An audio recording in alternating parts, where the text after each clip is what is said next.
Hello நண்பர்களே, வணக்கம். நான் உங்கள் பிரியா. நம்ம இன்றைக்கி பார்க்க போகிற பதிவு என்ன அப்படின்னு பார்த்தீங்கன்னா, நாளைக்கு செவ்வாய்க்கிழமை நம்ம முருகப்பெருமானுக்கு இந்த ஒரு நிறம் கொண்ட மலர்களால் நாளைக்கு பூஜைகள் செய்து நெய் தீபம் போடும்போது கட்டாயமாக நம்மளோட வேண்டுதல்கள் முருகப்பெருமானால் நிறைவேற்றப்படும். நீங்கள் அது என்ன பூங்கிறத நான் உங்களுக்கு இந்த பதிவில் ஷேர் பண்ணுறேன்.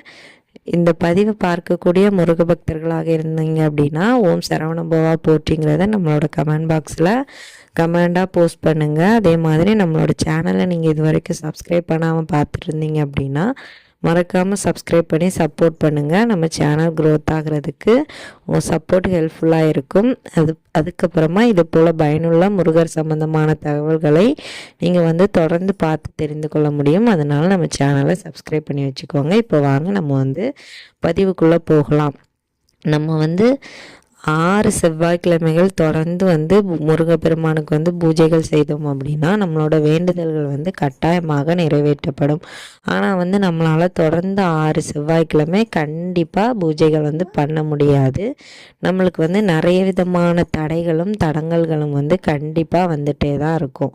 சரி, நான் இந்த ஒரு நிற மலர்களை கொண்டு முருகப்பெருமானுக்கு பூஜை பண்ண சொல்லியிருந்தேன். அது என்ன கலர் பூ அப்படின்னு பார்த்தீங்கன்னா, சிவப்பு நிற மலர்களை கொண்டு நாளைக்கு நீங்கள் முருகப்பெருமானுக்கு பூஜைகள் பண்ணணும்.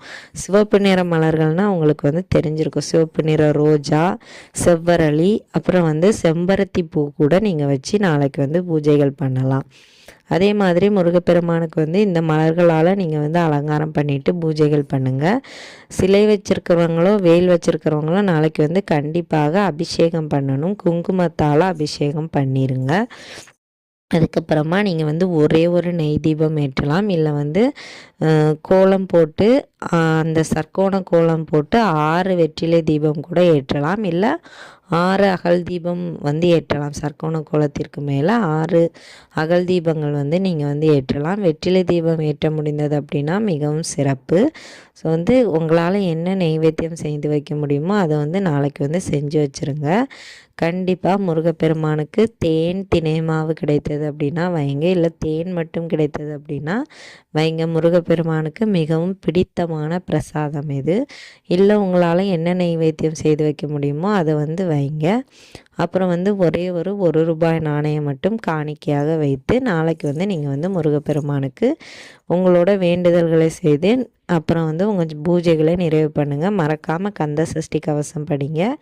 இல்லை வேல்மாறல் பாராயணம் பண்ணுங்கள். அப்புறமா செவ்வாய்க்கிழமைங்கிறதுனால நம்ம சொல்லக்கூடிய இந்த நாமத்தை 6 முறை சொல்லுங்கள்.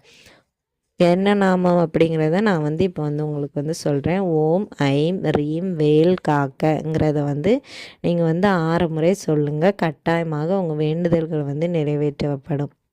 இந்த பதிவு உங்களுக்கு உபயோகமாக இருக்கும்னு நினைக்கிறேன். உபயோகமாக இருந்தது அப்படின்னா லைக் பண்ணுங்கள். நம்மளோட சேனலை சப்ஸ்கிரைப் பண்ணி வச்சுக்கோங்க. இந்த வீடியோவின் முழு பதிவை பார்த்த அனைத்து நண்பர்களுக்கும் மிக்க நன்றி.